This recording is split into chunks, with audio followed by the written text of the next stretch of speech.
Come with us if you want to live. Just kidding. Welcome back to Fox News Saturday Night. Good news for all of you hopeless romantics out there who are strapped for cash. McDonald's is now catering weddings.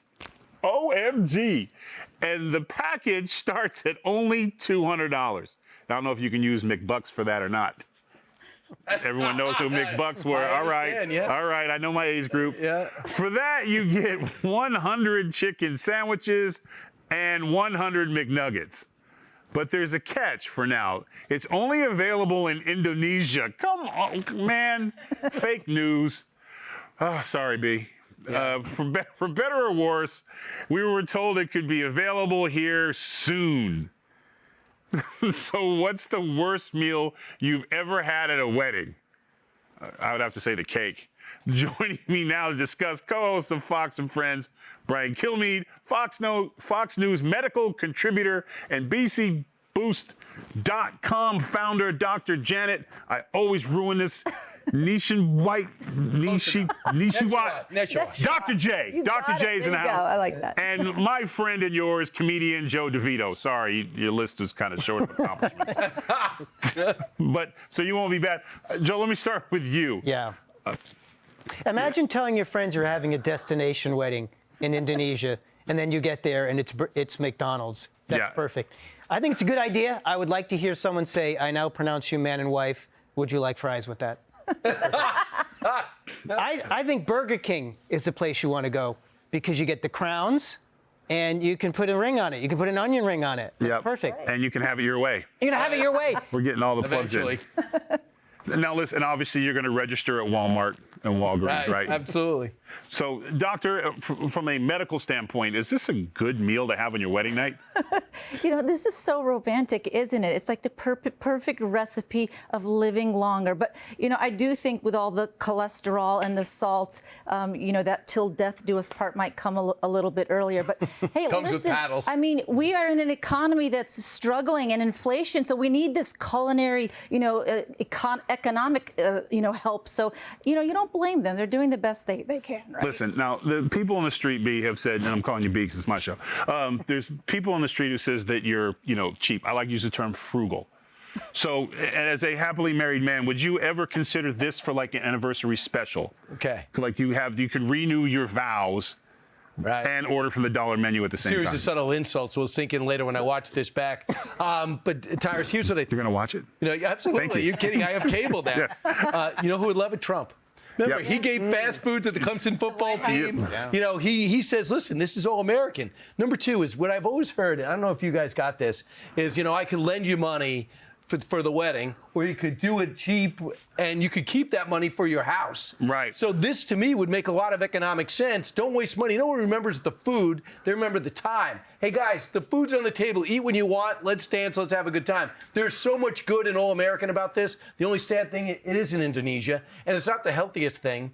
But for the most part, nobody ever remembers the food. They only remember the couple and if you're really smart with your money, you get the playground. You can have the honeymoon in the playground. Absolutely. And you're saving money and putting money towards your house. Could be a drive-through wedding. Yes, the drive-through. The invites, too. Yes. Embroidered invites that, you know, you can put the McDonald's arches on. Have love your way. Spray the world's perfume. biggest drinkers, it's not me for some reason, have been revealed. And if you think it's America, you've got some work to do. According to data from All People, the CIA, the Cook Islands in the South Pacific tops the list, where the average person consumes 13 liters of alcohol a year. That's about 100 glasses of wine. 3 out of the top five are countries in Eastern Europe. The USA not at the bottom, but ranking 35th. That's unacceptable. Out of 189. That's ridiculous. We should all click open beers right now.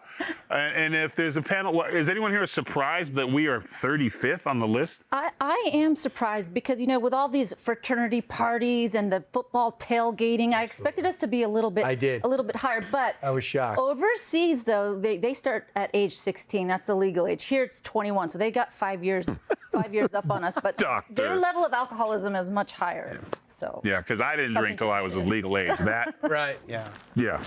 I'm stunned by this because every other commercial is an alcohol commercial, people that are having a good time. But the problem with America, if you want us to rank higher in this, and I think deep down, Tyrus, you don't. You're happy with 35 because we don't need to lead the world in alcoholism. I'd rather be higher in education, but that's just me. We have a lot more to live for. In Eastern Europe, I mean, they're still dressing in grays. They still walk around going, I thought we were supposed to be free.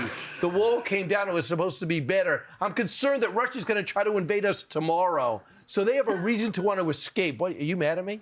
I'm just going to change your name from B to Buzz Killington. We were trying to find creative ways to drink, and you wanted to bring education to it. And that's why the numbers are down. The Buzz Killingtons show up and say, shouldn't we be reading a book instead of, throwing back a few? But think about it. In Eastern Europe, if your country's situated between Russia, Germany, and Turkey, you might want to throw back a couple of drinks. Yeah. Shots on everybody. Yeah, exactly. But they are the home of vodka. Europe, Poland, and Russia. That's cold country drinking. Like Cook Islands, they're drinking wine and margaritas and things where you can dissolve your roofie That's easily. number one, Cook Islands. And those numbers are skewed because there's tourists there, probably from America. And I'm sorry, this is America, Jack. We are never less than 50% on anything. We need to be at least 75%. Tyrus, are you calling on the CIA to take in our travel drinking? Listen, I'm not asking the CIA to do anything. Why is the They CIA trumped a lot of other numbers. Can't they raise these numbers? Isn't it funny the CIA is conducting this study? Why would they do that? Not the I think because they need a drink. Exactly. Yeah. Today is the 76th anniversary of what's known as the Roswell incident, where legend has it, listen, I think we can say facts now. A flying saucer crash landed in New Mexico and alien bodies were recovered. But it turns out there may have been an even bigger, mostly unknown alien encounter 14 years earlier. But I escaped.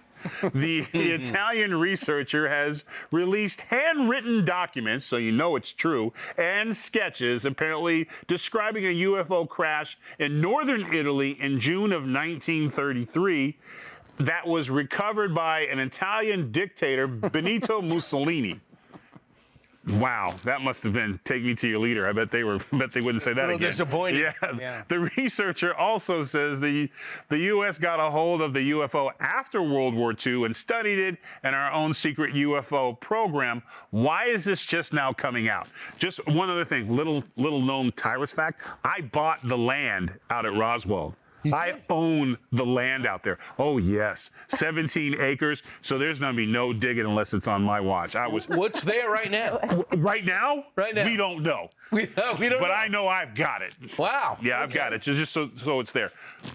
Joe, what do you think of all the alien phenomenon? Let's just call it phenomenon. Phenomenon. I think it shows you how bad things are in this country now, where they're pretty much admitting that aliens have visited us, and we're like, well, can we talk about Bud Light for a while? And we have more important. Yeah. You always see in the movies when the aliens land at the White House, and there's the moment where they come out and say, take us to your leader. Yeah. Can you imagine now, with Biden shuffling out and shaking hands with people nowhere near these aliens, they would say, we're going to come back later. You guys need a little bit more time.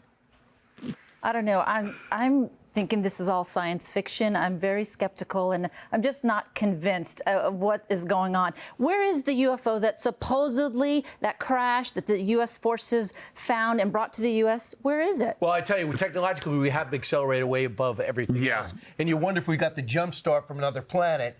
I bought the Superman story because knowing that you're going to die, you do what every parent would do. You put your kid in a capsule and send them into space, which is great parenting. I would say this, I digress, but 1933, the crash happens. A series of papers are in this story. They don't find it until 1944. So the Italians had 11 years to harness all this technology and win the war.